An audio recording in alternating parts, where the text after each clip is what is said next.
Hello and welcome to Medcurity Live. I am Joe Gellatly. I'm Amanda Hepper. Today we're going to be talking about something really important for healthcare organizations, and that is disaster recovery.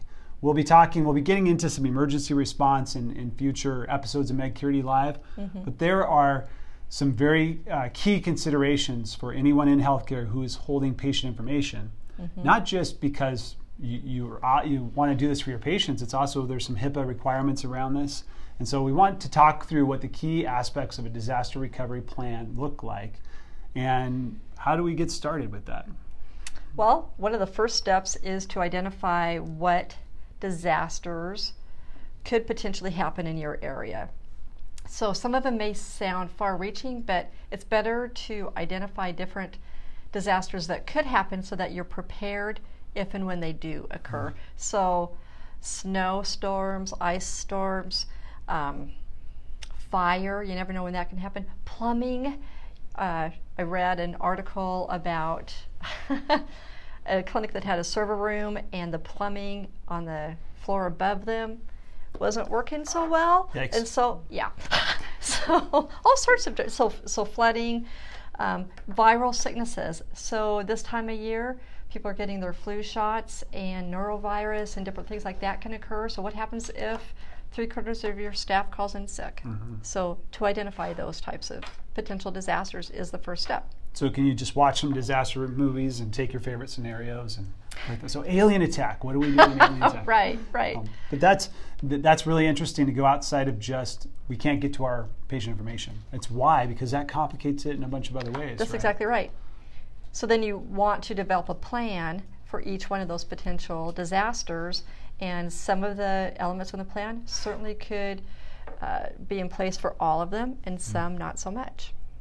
So the first step after that is to develop that plan. So as you start looking into the plan, one of the early things that we talk to groups about are understanding what you have and how critical it is, right? Yes. So having an inventory of all your systems. Do they have PHI? Are they not? What's the impact if that was not available? Can you get by a couple of days, or will you be canceling appointments from the moment it happens? That's exactly right. So you want to identify your systems and what PHI are in each of those systems, who has access to that PHI, and then a natural segue from that are your backups. So you may be doing backups daily of your data. Have you backed up your entire system? And where is that located? Is it located off-site so that you can restore that?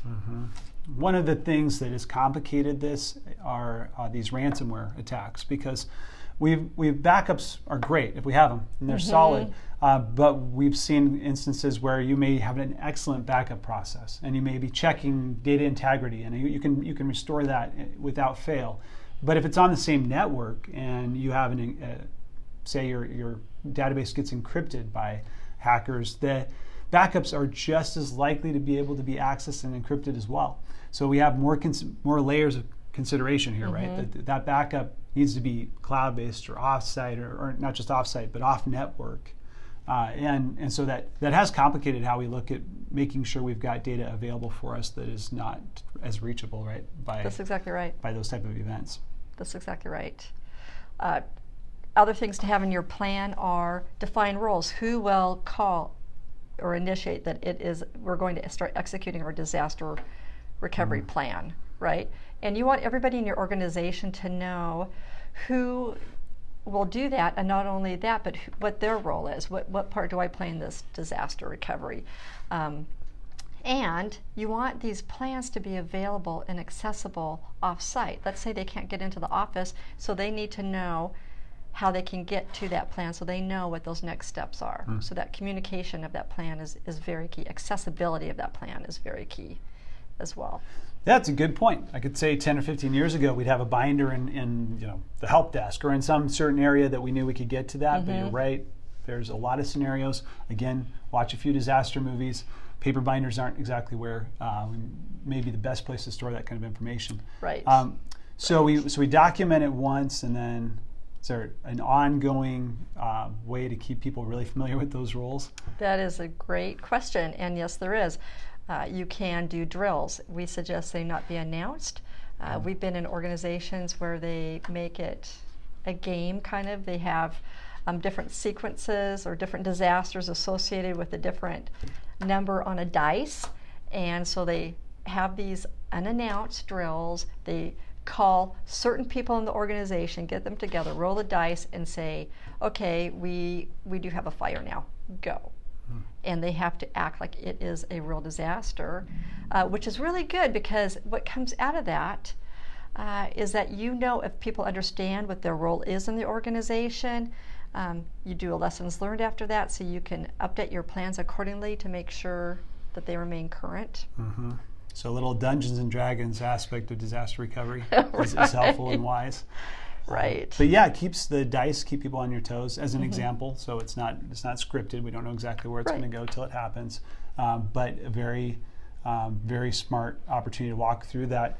And you may be in a position where you have to justify budget for this, and it's like insurance. You hope you don't need it, but it's so critical for all healthcare organizations to have a solid plan. And when you walk through a scenario like that, that it becomes a little more vivid why, hey, we would be completely strapped, or we would be shut down unless we potentially invest in this backup scenario or invest in other types of fallback DSL or other data connectivity lines. There's a number of things that will come up in a scenario role play like that that will help you really build a case around why you need some precautionary measures in place. Right. So to spend time ahead of time with these different plans can save you money later. You may, some organizations may say, well, I don't have the time, I don't have the budget to put in a disaster recovery plan. You can't not afford not to have these things in place. And you mentioned insurance, which is a really good thing to look into for organizations, to make sure that you have insurance that will cover different types of disasters, because one thing that happens is after one of these may occur, then you need to restore business, right, to normal operations, and that can take cash. And if you are cash poor, clinics will go out of business sometimes because of that. So you want to make sure that you're adequately covered with your insurance. Yeah, we've seen that happen. Right. So testing restoration of backups is another thing that you need to do in those drills, unannounced. Make sure that you understand who will be restoring those backups, who will have access during a crisis to that data. You may change roles during that, right? That's right. So, people may need to wear more hats than usual in that scenario. Right. And that's straight out of the security rule in HIPAA, that we not only have a disaster recovery plan, a data backup plan, we have to document and have a plan for how the data is still kept secure in that emergent situation. That's exactly right. We can't just start printing out paper and handing it to everybody without, or just open up access wide to everyone. We have to be following some sort of plan that keeps it secure even during that That's critical exactly right. Phase that you're in as the aliens are attacking or whatever is happening, right? So I'm going to watch the movie you're talking about. that's absolutely not just good practice. That's absolutely a requirement of a covered entity under HIPAA. That's exactly right. And not one of the addressable areas either, like required. Right? That's exactly right. That's exactly right. On the data recovery piece, one thing that's been more interesting lately, again with ransomware driving this especially, is recovering data from alternative means. Or making it available from alternative means. As we've had, for example, health information exchanges spun up. We've had patient portals have been widely adopted now.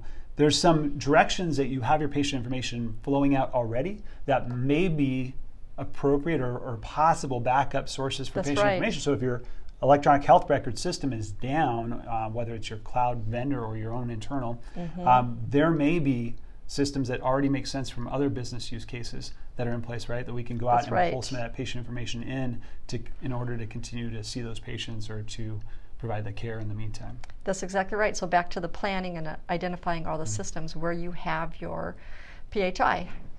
So that will help in the recovery. And then I wanted to go back to the rules changing during the disaster. Part of business continuity and the recovery process is then, as you restore these systems back, make sure that you don't forget to change access back. too, right? So the custodian needs to lose the full administrative rights by the end of it. But that's been an important conversation for groups that have been through these type of scenarios. Is we just need to extend access quickly, but still within a documented, controlled process. That's right. That's right. Don't want to figure these things out in the middle of a disaster. No.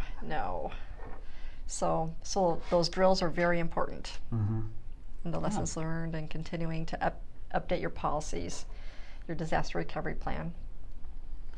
So some other tips: stay current with federal guidelines and state guidelines regarding disaster recovery, the HIPAA security rules. Another tip is to stay current with breaches that are going on, which may inform your decisions in your disaster recovery, or you may want to update your technology to prevent against different types of ransomware attacks and that type of thing. So if you stay current with that, it's not fun reading, but it is pain mitigation. Yeah, exactly. Yep. Yeah. Better to be informed, and it is a changing landscape. Yes. So you can't set it and forget it. You have to be really paying attention. Yep.